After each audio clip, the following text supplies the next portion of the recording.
Olá, esse vídeo é para explicar um pouquinho o projeto do bilhete de pagamento, onde eu passo algumas tabelas e temos que fazer um bilhete de pagamento para uma sequência de vendedores e funcionários. Já falei, na verdade, carrego para fazer esse meu projeto, eu vou precisar carregar algumas bibliotecas, tipo o Deplir para manipular dados, para ler os arquivos, para escrever arquivos e para manipular dados. O nosso algoritmo ele vai ser basicamente seguir os seguintes passos, né? Primeiro, ele vai ler os arquivos do Excel, vai criar uma tabela de pagamentos realizados, uma tabela de vendas consolidadas por vendedor ano mês, calcular os valores da venda do funcionário no mês, incluir a venda do funcionário na tabela pagamento realizado, calcular as alíquotas de imposto de renda, realizar os cálculos de pagamento, salvar a tabela de pagamentos realizadas preenchidas com cálculos em planilha e salvar os arquivos com o bilhete de pagamento de cada funcionário. Bem, para fazer isso, eu vou precisar criar algumas funções. Quais funções que eu vou utilizar? Criar. Eu vou aqui me prender especificamente à criação desses códigos. Aqui. Criação da tabela, criação da função para retornar os valores de venda do funcionário mês.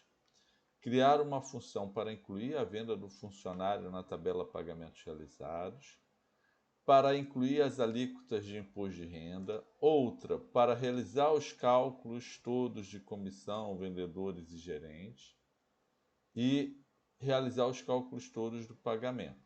Bem, o nosso código ele fica basicamente da seguinte forma.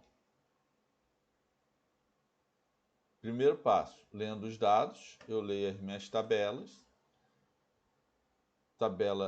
na verdade, as minhas planilhas do Excel, que é a planilha do salário base, está lida aqui, e de vendas.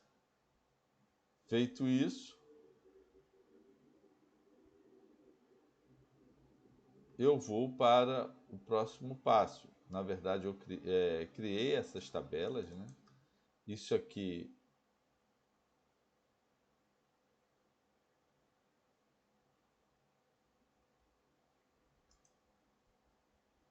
faltou o segundo passo, pessoal, desculpa. Né? O segundo passo, criando a tabela na qual armazenaremos os dados e os cálculos. Então, já fiz isso aqui e já tenho um vídeo explicando. Eu crio essa tabela de pagamentos realizados, mudando os nomes. Utilizei como padrão tudo minúsculo, tanto nas tabelas como no nome das colunas. Eliminei cedilha, tio, espaços, acentos, nome das colunas, porque isso aqui depois me gera bastante dificuldade para realizar os códigos.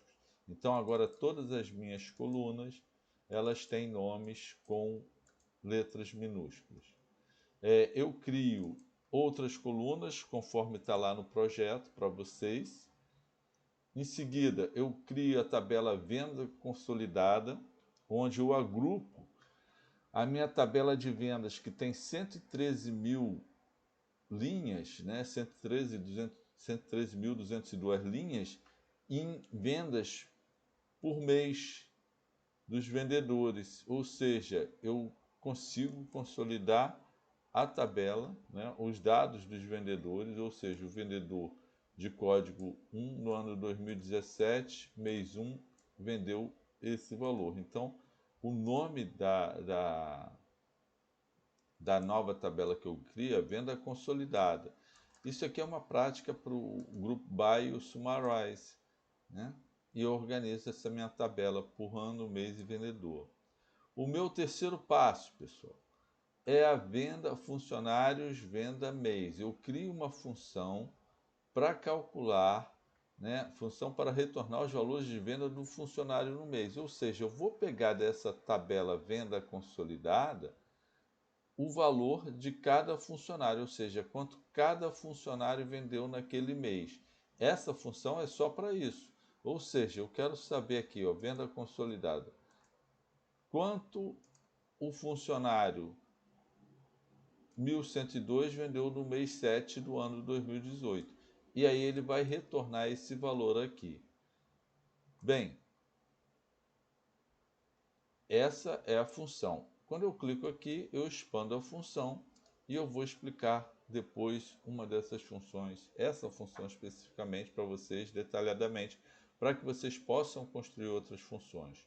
O quarto passo é a função para incluir a venda, né, do funcionário, ou seja, aquilo que eu peguei aqui, incluir na tabela pagamentos realizados. Então eu chamo função integra tabelas.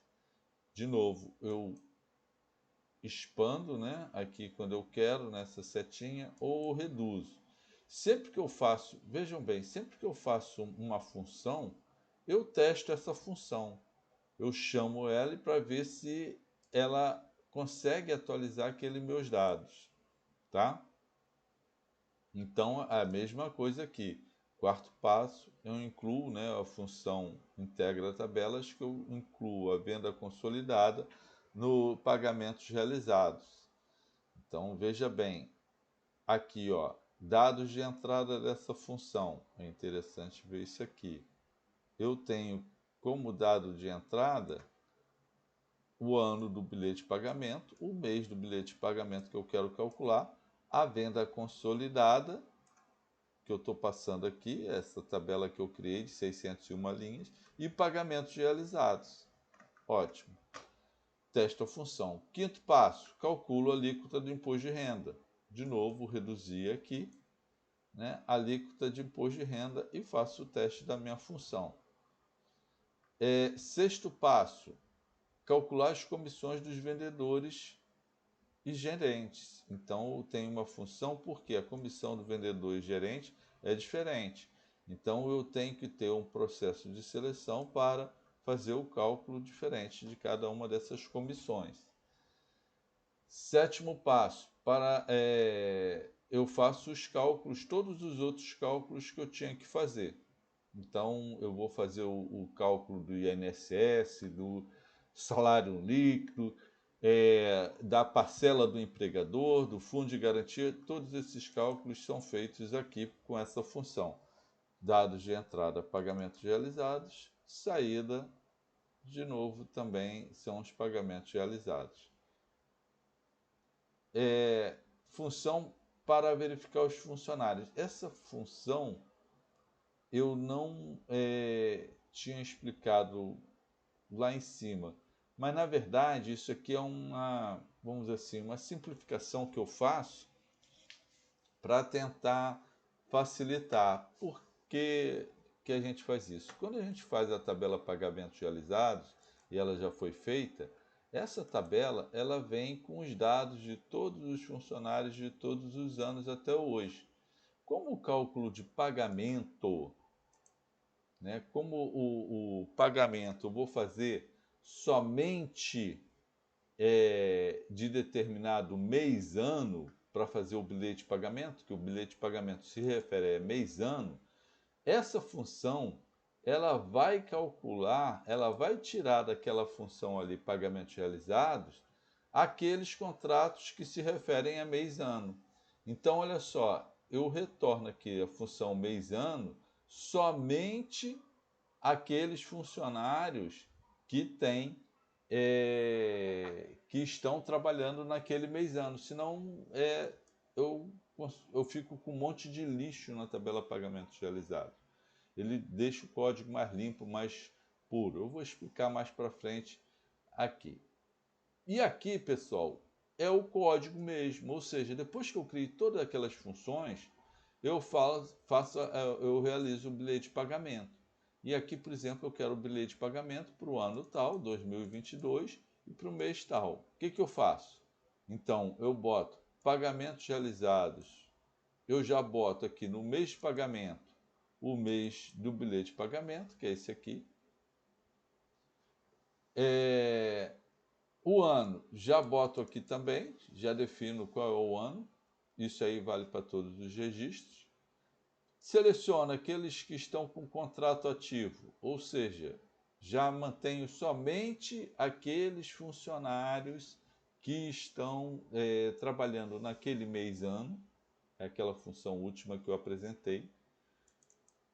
Integro as tabelas, pagamentos realizados e venda consolidada, ou seja, eu pego essa tabela aqui, vendas consolidadas, extraio os dados e jogo em pagamentos realizados. Calculo as comissões, calculo a alíquota de imposto de renda, realizo os cálculos de pagamento. E por último, eu vou apenas salvar esses bilhetes de pagamento. Então, o que eu vou fazer aqui? Como eu quero salvar bilhete por bilhete, eu crio um caminho, né, concateno esse nome, né, esse bilhete de pagamento, ano bilhete de pagamento, para ele ficar com o nome direitinho, e crio o arquivo disso aqui, tá? E aí eu passo a imprimir os bilhetes de pagamento. Tá aqui. Esse código eu vou... Isso aqui eu não vou cobrar, mas é muito interessante para vocês. Ou seja, eu tenho aqui todo o código para que realizemos, né, o nosso projeto de bilhete de pagamento.